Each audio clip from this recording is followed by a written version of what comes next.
I'm Scarlet, a 37-year-old childless working housewife. Today marks our 5th wedding anniversary and also my husband Everett's birthday. We're the same age. Everett, a handsome and seemingly successful salesman at a renowned company, often works late and entertains clients, leaving us with little time together. Our wedding was a simple weekday ceremony with family and a few friends.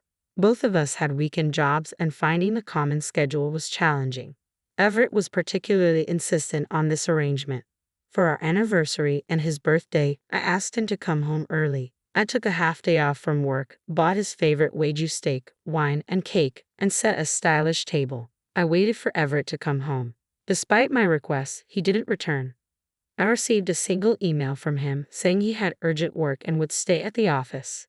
Disappointed but understanding, I cleaned up the dinner and went to bed, feeling a bit doubtful since he had said he wasn't that busy. The next morning, I went to work as usual. My messages to his phone went unread, and he didn't respond to my calls. Worried, I called his office and was shocked to learn he had resigned the day before and apparently found a job in a neighboring prefecture. I hadn't heard a word about this. Rushing home, I saw his shoes at the entrance. I burst into his room to find him packing his belongings into a suitcase.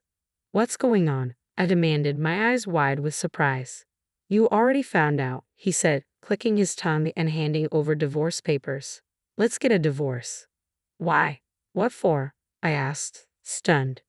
"I'm fed up with you not fulfilling your role as a wife. You prioritize work, don't cook, do laundry once a week, and the room is dusty. I don't need a wife like that." "Wait a minute. For the past 2 years, I've made dinner and waited, but you always said you'd eaten out and didn't touch it. That's why I stopped cooking." "Still, it's a wife's duty to cook and wait. Besides, your cooking is terrible, so I started eating out." At the beginning of our marriage, he used to say my cooking was great. I shuddered at his cold voice. We agreed when we got married that I would do the laundry and cleaning on my days off, Wednesdays and Thursdays. So I should put up with a dirty room from Friday to Tuesday. "That's a joke," he retorted, rolling his eyes. "What happened to you all of a sudden? I never thought you wouldn't quit your job even after 5 years of marriage. When I got a job offer, I thought it was a good opportunity." A good opportunity to divorce. I couldn't believe what I was hearing. Everett had never complained about my work or housekeeping, and there had been no sign he wanted a divorce. "Well, you never noticed how dissatisfied I was. I don't need a wife like that. I rented an apartment near my new job, so I won't be coming back to this room." Everett's words echoed in Scarlet's mind as he pushed past her and left with his suitcase. Standing there in shock, Scarlet struggled to comprehend what had just happened. A week later, feeling frustrated and unable to contact Everett, she reluctantly attended a high school reunion. She hadn't been in the mood to go, but having already paid the fee and needing a change of pace from her daily turmoil, she decided to go. At the reunion, she found herself surrounded by classmates who were divorced or single mothers, each living vibrant lives despite their own challenges. Until then, Scarlet had clung to hope that things would improve with Everett. But as she reflected, reconciling would likely mean uprooting her life to move near his new job, which seemed impractical given her own career and financial stability. After working for 17 years since graduating from junior college and earning a decent salary, the thought of starting over in a new location seemed daunting. Everett's abrupt rejection left Scarlet questioning her future. Her decision was solidified when Everett called, urging her to relocate. They had been living in an apartment he rented, and with the lease renewal approaching, the real estate agent had contacted him, prompting the call. "I told them we'd move out in a month, so get rid of everything by then," Everett insisted. "I'm still living here, and you didn't consult me at all?" Scarlet protested. "I'm the one renting it. I don't need to consult you," he retorted defensively. Feeling a sense of hopelessness, Scarlet sighed. "Fine, I'll clean up my stuff this weekend or next weekend. Get rid of not just your stuff, but also everything left in my room and the furniture," Everett demanded. "What?" Scarlet's frustration grew.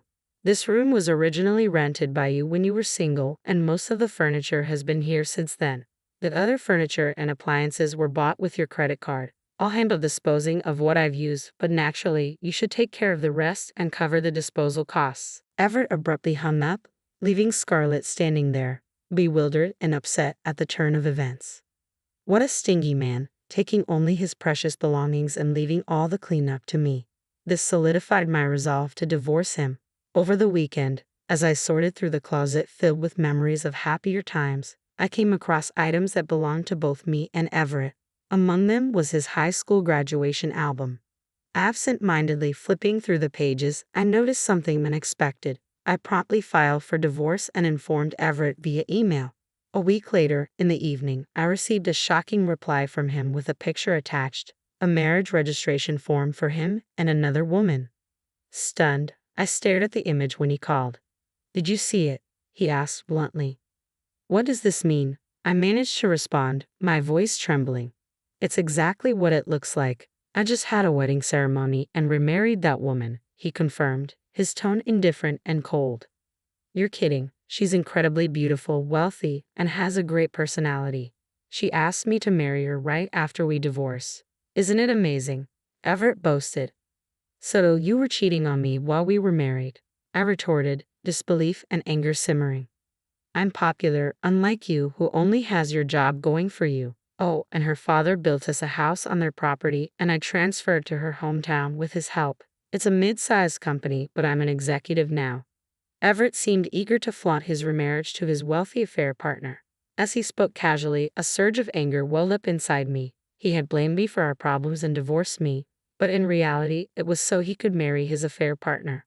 According to him, they had been dating for over 2 years. They met at a pub with his coworkers, where she was among 4 women at the next table. Supposedly, every time Everett spilled his drink, she helped him clean up, sparking their conversation. "Man, she's the same age as us, but she's stunningly beautiful and looks a good decade younger." She quickly wiped my clothes with a lovely handkerchief. Everett recounted that when he took her to a restaurant to express his gratitude, he discovered she was the daughter of a landowner. She had entered an arranged marriage at her parents' urging but was troubled by her husband's infidelity. She declared, "I need to fix my flaws," which Everett interpreted as a sign of her complete transformation from me. Everett said he was immediately captivated by her and aggressively pursued her. She began dating Everett without divorcing her husband. Isn't it reasonable to question a woman who dates 2 men while attempting to remain faithful to her husband? But Everett, blinded by love, failed to notice. "A woman who doesn't support her man is worthless. You prioritize work and neglect your husband. You're not right for me." "What? So you want me to depend on you because you can't stand on your own?" I couldn't help but yell back, feeling my frustration boiling over. Everett looked irritated too, remarking, I'm so relieved to be free from someone like you. Stella is the best after all." "Stella? Is that her name?" "Yeah, it's written with characters meaning double and flower, like the double cherry blossoms. She was born during the peak of the double cherry blossoms. Her parents really have a knack for names. They're quite famous for it." Listening to Everett gush about Stella and her unique name, something suddenly clicked in my memory. "Did you actually marry such an amazing woman? You're not making this up?" With a wounded sense of pride, Everett responded, "She's the perfect wife with an impeccable family background and personality. Just look at her graceful beauty." As expected, he sent me a picture of them at their wedding. Oh, there's no mistaking it. I couldn't help but burst out laughing. "What's so funny?" Everett demanded. "This is undeniable proof that you really did get married."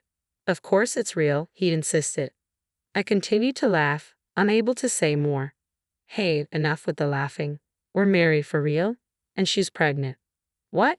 No way," I chuckled uncontrollably.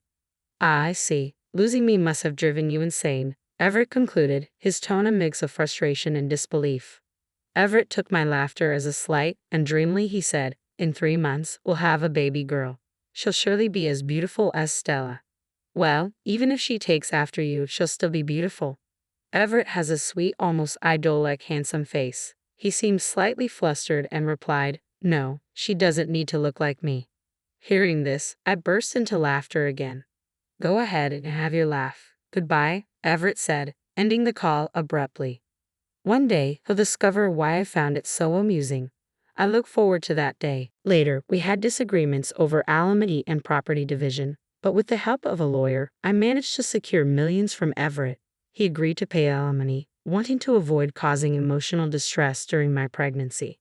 2 years passed without any contact until I finally received a heart-wrenching email. "Please, Scarlet, I beg you, please listen to me. Reluctantly, I answered the phone call that followed soon after. As expected, it was about the child born between him and Stella. Well, kids usually take after their parents, right? Of course, who else would they resemble? Yeah. It seemed the baby girl didn't inherit Stella's striking beauty at all. I tried to reassure him, saying, "She's only 2 years old. Children change a lot as they grow." But he remained unconvinced, puzzled by the lack of resemblance. Well, I guess that makes sense. When I jokingly asked, stifling a laugh, "Doesn't the baby resemble you?" he suddenly panicked and exclaimed loudly, "No, she doesn't. But it's okay. It's okay that she doesn't look like me." Despite secretly conducting a DNA test to confirm Stella's fidelity, the results unequivocally confirmed that both Everett and Stella were indeed the child's parents. "So, there's no doubt she's your child." Everett wasn't ready to drop the subject. "Hey, remember 2 years ago when I told you Stella was pregnant? You laughed a lot. Did you know something?" "Oh, well, yes. Stella and I went to the same high school and were in the same grade," I explained. "We weren't in the same class during those 3 years, so I didn't know her well. But I remember her as the daughter of a landlord with a somewhat arrogant and difficult personality." During a class reunion about 2 years ago, Stella's plastic surgery became a topic of discussion, apparently self-conscious about her features. Sable eyelids, small eyes, a button nose, and a slight overbite, Stella reportedly underwent multiple procedures at a renowned cosmetic surgery clinic in New York after high school. She didn't attend the reunion, so I couldn't catch a glimpse of her, but a friend later sent me before and after pictures. "American cosmetic surgery is incredible," I remarked to Everett. Initially skeptical, Everett realized he had never seen any childhood or graduation photos of Stella. Was I deceived? Damn it. Stella had portrayed herself as demure while they dated, but it turned out she had cheated on him multiple times and had been sued for alimony by several ex-husbands' wives. "I need to confront her," Everett declared. "Maybe you shouldn't," I cautioned. "Why not?" he demanded. "Well, the child doesn't resemble you either, does she? It's often said that girls take after their fathers." My observation left Everett speechless. "She can't resemble you. After all, you've had plastic surgery too." "How did you?" "When I moved out of our apartment 2 years ago, I stumbled upon your high school graduation album. You looked completely different then, so it was quite a shock. Seeing that album made me understand why he never introduced me to his college friends, insisted on a modest wedding, and only invited a few colleagues from work. It dawned on me that Everett likely underwent plastic surgery during college and feared his friends from that time would recognize him. I don't have a problem with plastic surgery, but you should consider that your child might take after your original appearance." "What am I supposed to do?" "What do you mean? Just be a responsible father. The test results confirm the child is yours." With that, I hung up the phone and blocked his number and email. He's so narrow-minded, rejecting his own child just because of her appearance. A year later, a friend whose child was the same age as Everett's showed me a photo of her kids starting kindergarten, and the child was adorable. The child didn't resemble the current Stella or Everett, but according to my friend, who had become close to Stella, Stella had hoped her child would inherit Everett's post-surgery appearance. My friend had to hear her complain almost daily, lamenting, "I shouldn't have had a child like this." They're seriously the worst couple ever, and it looks like Everett cheated again. My friend even sought divorce advice from Stella. Everett is such a fool. If he ends up divorcing Stella, he'll have to pay alimony and child support. And since Stella is wealthy, who knows how much she could get with a top-notch lawyer. What's more, according to my friend, who befriended Stella, even the local kids know about her plastic surgery, and her daughter is being excluded at kindergarten, being told, "Your mom is actually ugly." It's reassuring that Stella's parents seem to adore their granddaughter, but it's really heartbreaking for the child. Well, it's none of my concern anyway. As for me, I've managed to rent an apartment in a convenient location for work. With the shorter commute, I can handle cleaning and laundry after work, and I can dedicate my days off entirely to my own interests. I've also strengthened my bond with a divorced classmate I reconnected with at the reunion, and I'm enjoying a relaxed and fulfilling life.